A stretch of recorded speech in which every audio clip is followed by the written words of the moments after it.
beckoning happened through the film industry. So that's the chronological thing. But my heart was always to stand behind the camera and boss people.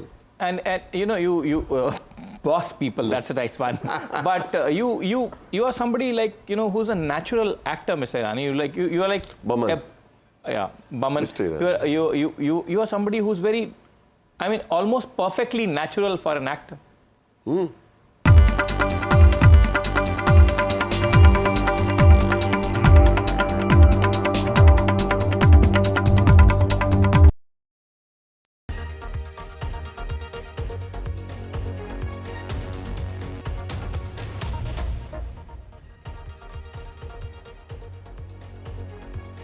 You are watching The World 24/7 on the NDTV network.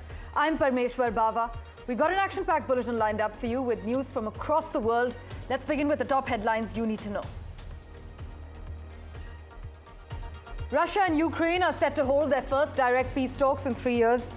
Both countries have said, but hopes for a breakthrough remain dim after Russian President Vladimir Putin spurned an offer by Ukraine President Volodymyr Zelensky to meet face-to-face in Turkey.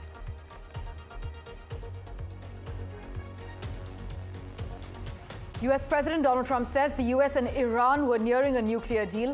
His remarks in Qatar during his Gulf tour came days after US negotiators reportedly pitched a proposal to their Iranian counterparts for the first time during the fourth round of nuclear talks.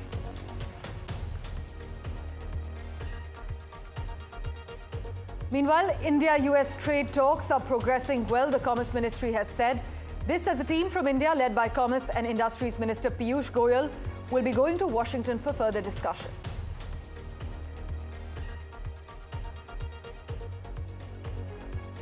The US Department of Homeland Security and Secret Service are investigating a social media post by former FBI Director James Comey that several US officials interpreted as calling for the assassination of President Donald Trump, the US Homeland Security Secretary has said.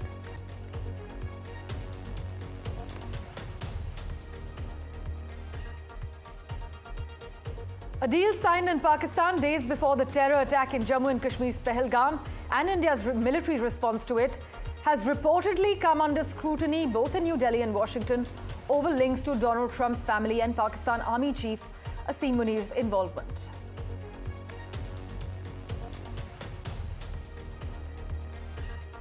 The West is pitching India and China against each other, Russian Foreign Minister Sergei Lavrov has said in Moscow.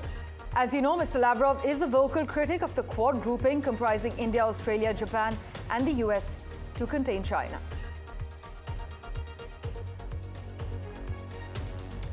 Badr Khansoori, an Indian academic and visiting scholar at Georgetown University, was released from immigration detention after a court order. He has described his experience in detention as Kafkaesque, saying he was chained everywhere, wrists, ankles and his body.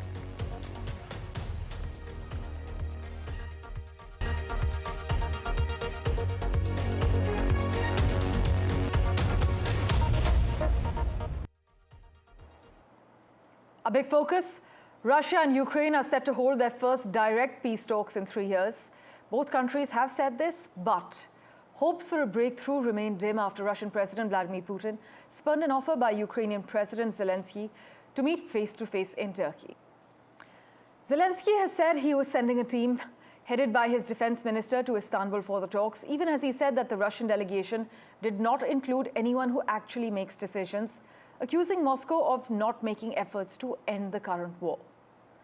Zelensky's announcement on Thursday, though, came after the Kremlin said Putin had no intention to meet with him in Turkey, sending instead that junior delegation for the planned talks, a move that Estonian Foreign Minister Margus Tsahkna said was like a slap in the face. Just listen in to what the US President had to say regarding the matter. Після того, як ми зрозуміли рівень російської делегації, ми бачимо, що вони, на жаль, дуже несерйозно ставляться до реальних перемовин. Поки що ми не бачимо серед присутніх ті, хто дійсно ухвалює рішення, хоча це була, хочу нагадати, пропозиція русських до прямих перемовин, підтримка президента Трампа особисто, що лідери повинні зустрітися, але тим не менш. He was going to go, but he thought I was going to go. He wasn't going if I wasn't there. And I don't believe anything's going to happen, whether you like it or not, until he and I get together. But we're going to have to get it solved because too many people are dying. Thank you. You're going to land right now. Thank you. Thank you, sir. Well, for an expert's view on the matter, joining us live from Washington at the moment, John Rosamondo. As always, thank you so much for making time for us on NDTV. John, in terms of the stakes and symbolism, this is the first direct contact in 3 years. Putin is absent. Zelensky's team lacks decision-making power. So what does this actually say about the real intent behind these talks, John? Well, it just shows me that it's a lot of window dressing. It's just a lot of stuff saying, hey, you know, the Russians and the Ukrainians are talking. However, when you don't have anybody who makes decisions in the room to do anything or do any of the heavy lifting, it just shows that these so-called peace talks are nothing but symbolism. Right. And in terms of what we've just heard the US president say, that nothing is going to happen unless he and Putin meet, how do you think this personalization of diplomacy actually affects the credibility of peace-building efforts?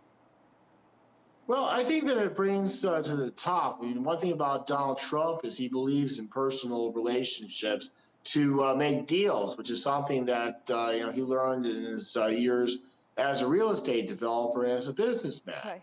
I mean, you saw in his first term where he reached out to Kim Jong-un, the dictator of North Korea. I think that President Trump believes that he has the charisma and the ability to persuade Vladimir Putin to make concessions. However, if you look at the facts on the ground, Putin seems unwilling to make anything short of you know, disarming Ukraine. Yes. And the acknowledgement that Russia has won the war. Meanwhile, Zelensky has described the talks as a step towards de-escalation, but also accused Russia of lacking sincerity. What do you have to say about this dual messaging? Is it a strategic move to maintain Western support? Well, I think that you know, Zelensky just has to look at reality. I mean, he's just talking like it is. Right. Vladimir Putin has zero interest in peace. I mean, he's shown that in his refusal to have largely symbolic ceasefires, and in his refusal to, you know, stop the war in the name of peace. So I think that you know, this is something par for the course. John, as we wrap, if these talks fizzle out, as many expect, what are the likely repercussions we can expect for Ukraine's battlefield strategy and also for Western cohesion on sanctions against Russia? Well, I think that you'll have large cohesion on sanctions among the Western nations. However, I think that Ukraine is on borrowed time.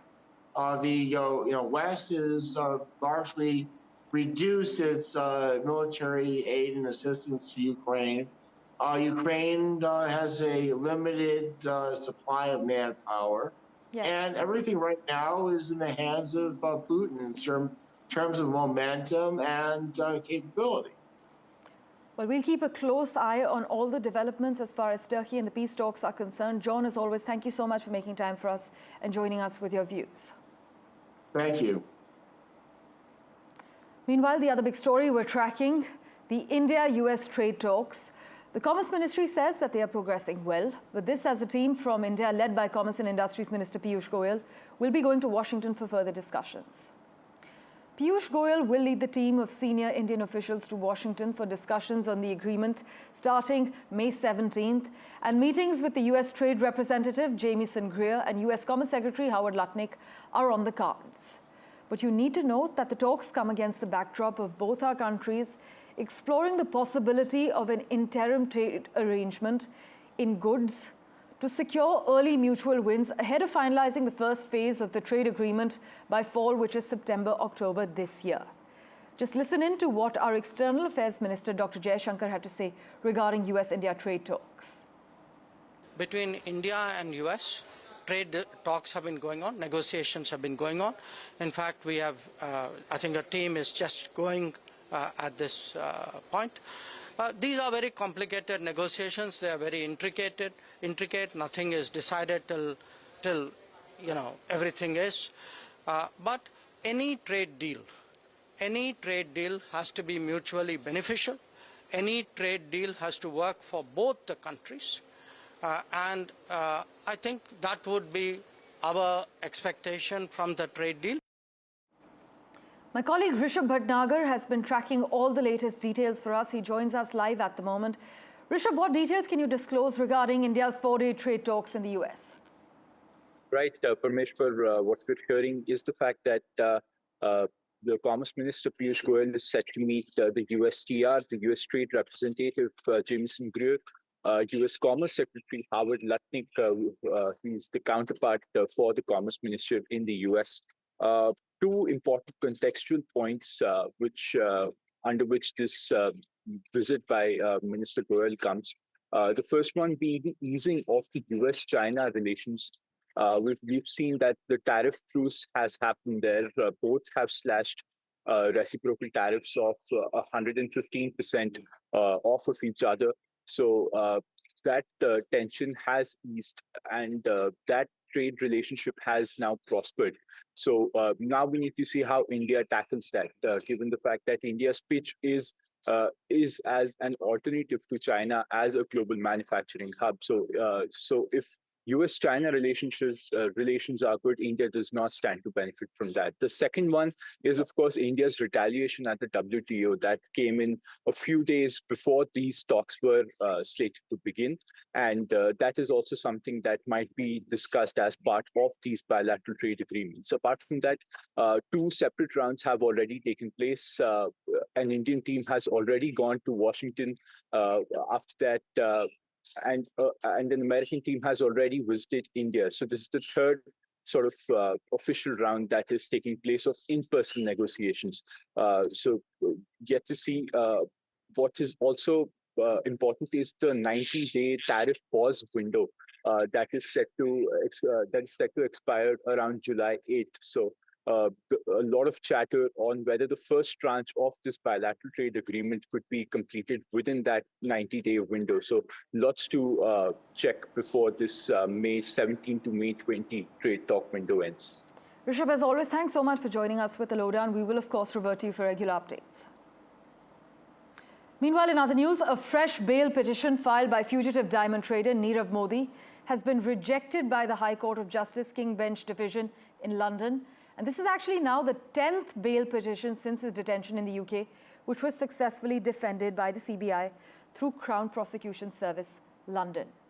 The bail arguments, we're told, were strongly opposed by the Crown Prosecution Service advocate, who was ably assisted by a strong Central Bureau of Investigation team consisting of investigating and law officers who travelled to London for this very purpose.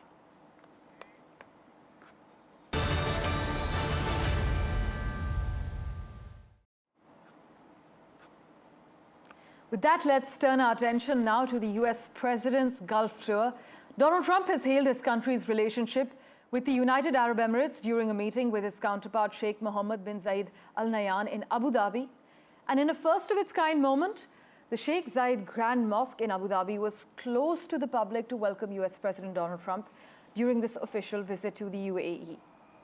Sheikh Mohammed, by the way, has confirmed a $1.4 trillion investment in US artificial intelligence, saying the UAE hopes to work with the US to advance peace and stability globally.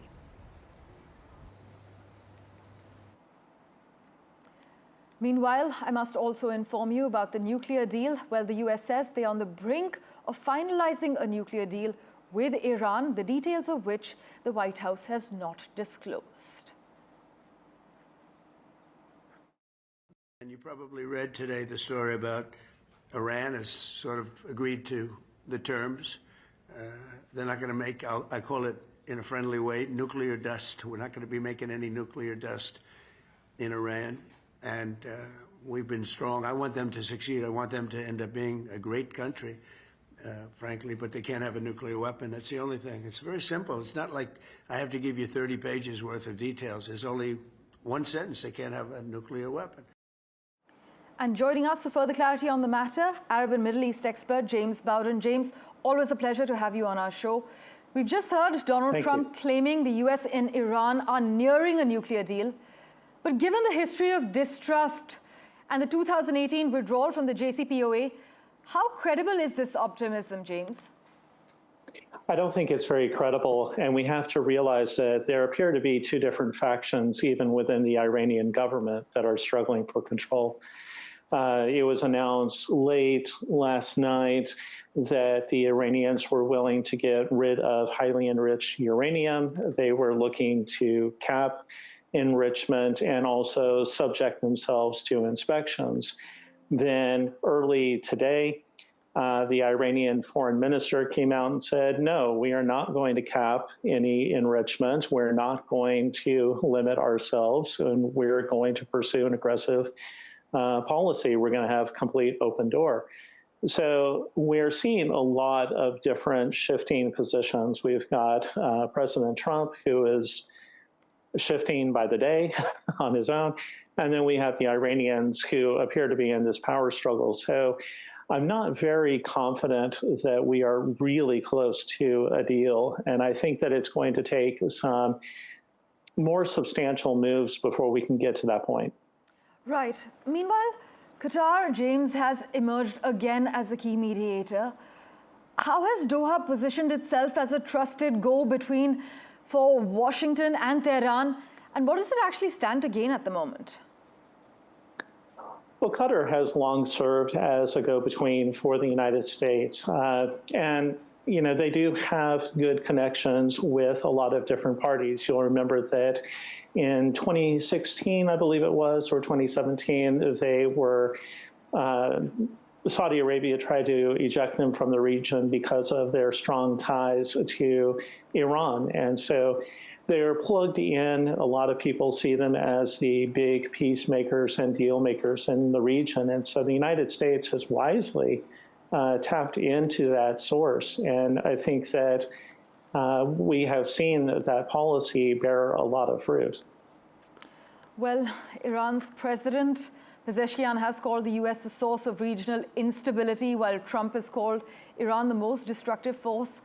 We'll keep a close eye on how such rhetoric also plays in shaping real negotiations. But thank you so much, James, as always, for making time for us and joining us on NDTV. It's my pleasure.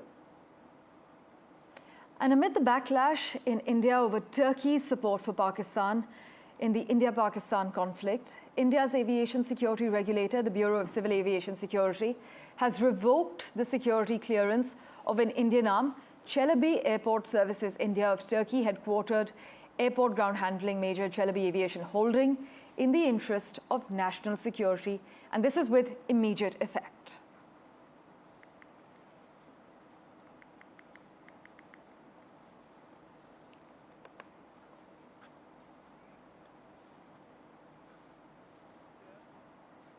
And by the way, scripting a new chapter in regional dynamics, our External Affairs Minister, Dr. Jaishankar, has spoken with the Taliban's acting Foreign Minister, Amir Khan Muttaqi, over an official phone call.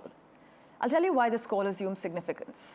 It is the first ministerial-level outreach by India to Afghanistan's Taliban administration, and Dr. Jaishankar's call to Mr. Muttaqi came days after Afghanistan's Taliban regime, which New Delhi is yet to officially recognize, condemned the Pahalgam terror attack, in which 26 civilians lost their lives.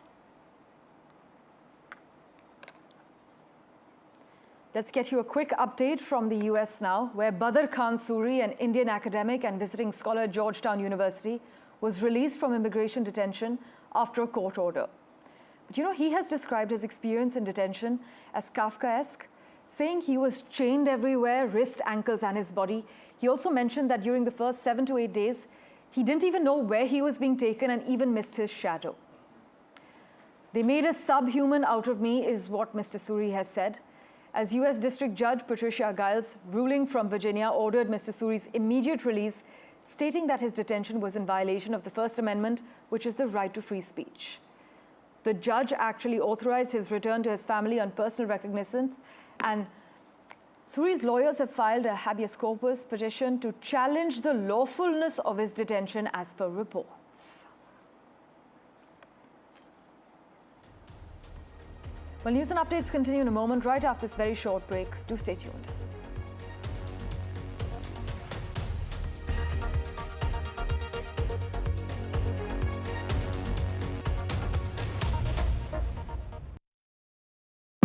today's interconnected world, India's voice is more crucial than ever. When India speaks, the world listens. At NDTV World, we are that voice, bringing you intelligent and insightful news from India and beyond. From geopolitics and diplomacy to economic shifts, migrations, tech disruptions, and the stories of our diaspora. We cover the news that shapes our global future. NDTV World, your new home for global news is here. From interesting tech startups to industry-leading companies, politics, sports, culture, curry, cricket. Oh, there's so much to talk about. Like me, if you too thrive on interesting conversations, this is a show you cannot miss. Watch this space to know more about all matters and all people that make Britain what it is today. Out of Britain, with me, Radhika Iyer.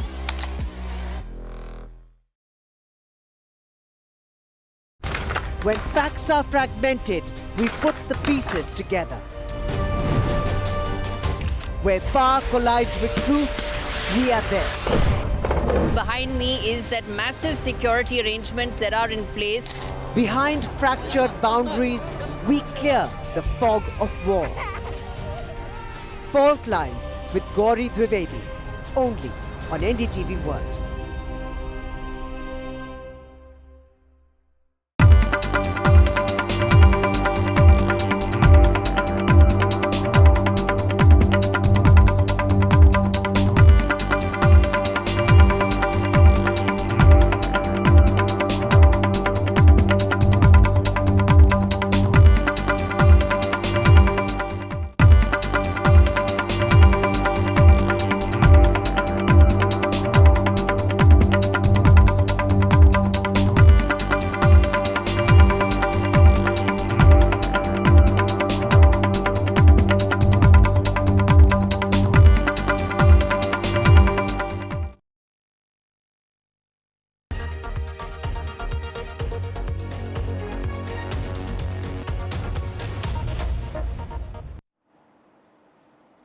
The other crucial headline we're tracking, India and Pakistan have decided to continue the confidence-building measures to reduce the alertness level on the border. This is what the Indian Army has confirmed. Nazir Masoodi has been tracking all the finer developments for us from Ground Zero. He joins us over the phone line this morning.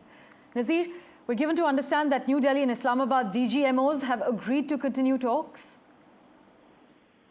Exactly. This is what Army has said in a statement yesterday evening, that both the DGMOs, following the understanding they have arrived at on 10th of May, they will continue confidence-building measures to reduce the alertness along the line and along the borders.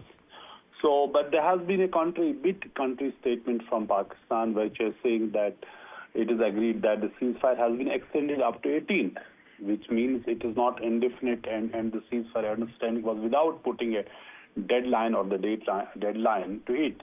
So having said that, India from day one has said after ceasefire understanding that they not just the ceasefire understanding, but also they were planning to, reduce the number of troops from the border and equipment, so that there's disengagement, there's de-escalation on the borders. But we have seen over the last few days there has been rhetoric from the harsh statement from the both sides. Pakistan making certain statements. Defense Ministry yesterday has made very Rajnath Singh from Srinagar, very strong statement saying if there's any future attack that would be treated as an act of war. And he also asked the international community and IAEA to take over these nuclear arsenal of Pakistan, but he said are not safe in the hands of Pakistan. Nazir, as always, thank you so much for joining us with the latest information. And to the US now, where the Department of Homeland Security and Secret Service are investigating a social media post by former FBI Director James Comey that several US officials interpreted as calling for the assassination of Donald Trump. This is what the US Homeland Security Secretary has said. And in further updates from the United States, US District Judge Arun Subramaniam began presiding over the high-stakes federal trial of rapper Sean Diddy Combs in New York. As you know, Sean Diddy Combs is facing serious charges, including racketeering conspiracy, sex trafficking, and transportation to engage in prostitution. The trial is expected to last about 8 weeks, and it could lead to life imprisonment for Combs upon conviction. You must note that the Indian origin judge, Mr. Subramaniam, appointed by former President Joe Biden in 2022, also oversaw the jury selection process in this case.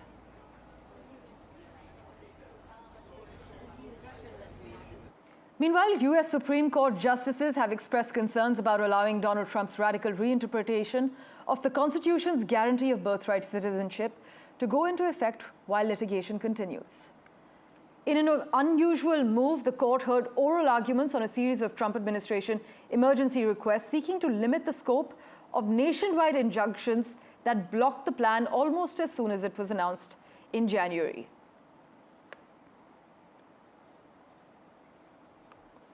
And finally, if you are building the future of clean energy or climate science, the UAE is ready to roll out the green carpet for a decade for you. The UAE's Blue Visa is calling everyone, including Indians, who are shaping a sustainable future, and 10 years of residency is also included. We did an explainer earlier to break down the details for you. Listen in. The Blue Visa, the UAE's boldest, most sustainability-charged immigration move yet. It's not a sci-fi concept, it's happening now. And yes, Indians can apply. And if you've been doing cutting-edge work in climate change, clean energy or sustainability, you might just be Dubai bound for a decade. Now think of it as the VIP lounger visas reserved for climate warriors and clean energy crusaders. Launched officially in 2025, the Blue Visa gives eligible individuals 6 months to live in the UAE, explore opportunities, and if you're the real deal, transition into a full 10-year residency. Yes, a decades-long visa for being good to the planet. But let me just tell you who's eligible. Not just anyone who's planted a tree or recycled a bottle, but the UAE is rolling out the green carpet for scientists and researchers with global credibility, investors and entrepreneurs in green tech, clean energy and climate resilience, and specialists working in environment-linked organizations, whether it's private or government. You see, it's part of the UAE's push to become the world's green business hub. ICYMI 2024 was their second consecutive year of sustainability, and yes, they're quite serious about this. Also, you don't need to be in the UAE to start the process and apply for this visa. As of the 13th of May 2025, the doors are wide open. All you need is a valid passport, a recent photograph, and your proof of environmental contributions. But then how is it different from the Golden Visa? Well, the Golden Visa was the UAE's flagship Invite the Best Minds project. But the Blue Visa has a specific mission: environmental impact. But if you do dig a little deeper, you'll realize that the UAE knows optics. This isn't just about saving the planet. It's about positioning the UAE as a green tech magnet, boosting economic diversification post-oil, and soft power branding ahead of future COP summits. But with this, it's clear that the UAE isn't just looking for tourists anymore, it's looking for change makers. And your next trip to Dubai might just be the beginning of your decade-long climate mission.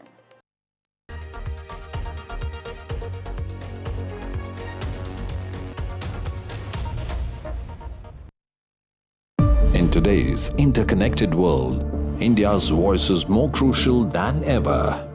When India speaks, the world listens.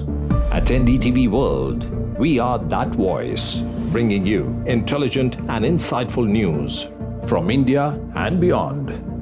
From geopolitics and diplomacy to economic shifts, migrations, tech disruptions, and the stories of our diaspora. We cover the news that shapes our global future. NDTV World, your new home for global news, is here. From interesting tech startups to industry-leading companies, politics, sports, culture, curry, cricket. Oh, there's so much to talk about.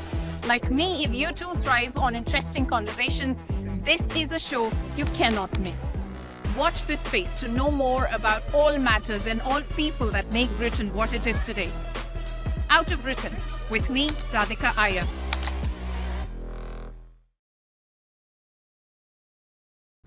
When facts are fragmented, we put the pieces together. Where power collides with truth, we are there. Behind me is that massive security arrangements that are in place. Behind fractured boundaries, we clear the fog of war. Fault Lines with Gauri Dwivedi, only on NDTV World.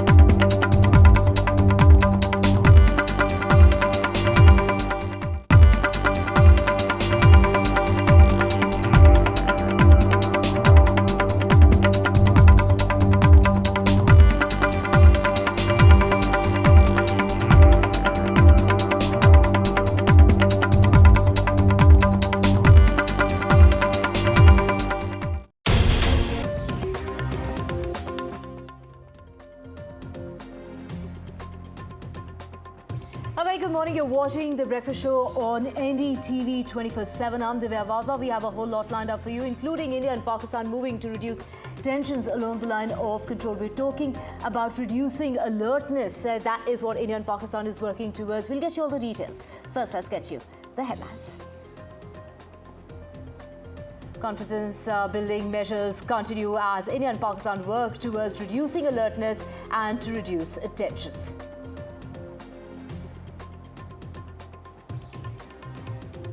Defence Minister Rajnath Singh to visit the Bhuj Air Base today. This comes on the heels of the Defence Minister who visited Srinagar yesterday. He'll be reviewing the frontline readiness. Do remember that Pakistan drones recently targeted they were trying to target the Bhuj Air Base, which was thwarted. India-US trade talks gather momentum with the Commerce Minister heading to Washington for talks. We talk about Piyush Goyal heading towards the United States to talk about this. Really comes on the heels of Donald Trump saying that India's offered to drop all the tariffs. And the Supreme Court has gone on to say form an SIT to probe the forest land diversions in order to recover the encroached forest land. That is the order that the Supreme Court has given in regard to the case in Telangana.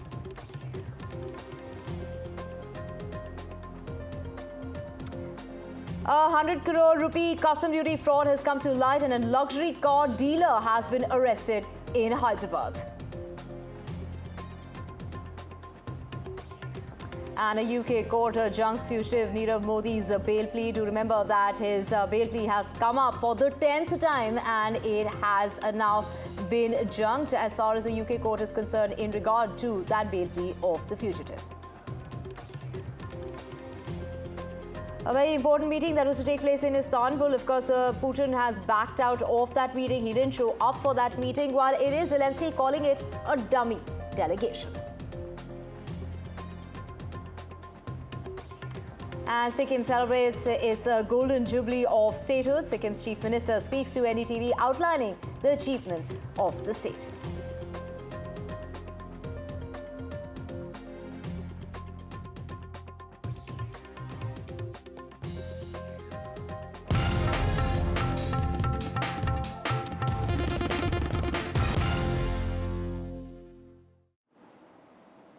Let's get to your top story, and this is in regard to India and Pakistan working towards reducing alertness levels. India and Pakistan, however, will continue the confidence-building measures agreed between their top military officers so as to reduce the alertness level along the boundary. They also agreed to consider steps for troop reduction from the border and forward areas, besides not to initiate any aggressive behavior. That is what has been agreed upon, and we have Nazir joining us to get us all the details. Nazir, while the confidence building exercise continues, these are measures that have been taken from both sides. Now we are hearing from sources that measures are now being taken, steps are taken in order to reduce tensions as well as to reduce alertness along the line of control. Well, exactly. That's what the Army statement has said. They are saying following this understanding between two DGMOs on May 10, and it has been now decided that both the sides will continue confidence-building measures to reduce the alertness or tension along the borders. We have seen earlier, Army has said that steps are being taken to reduce the number of troops or the equipment from the border and forward areas, which is a huge, huge development. But there have been somewhat different statements from Pakistan, wherein Pakistan saying that the ceasefire is only extended up to 18th, and perhaps it will be decided after that. So it is not something they are putting essentially a deadline to this,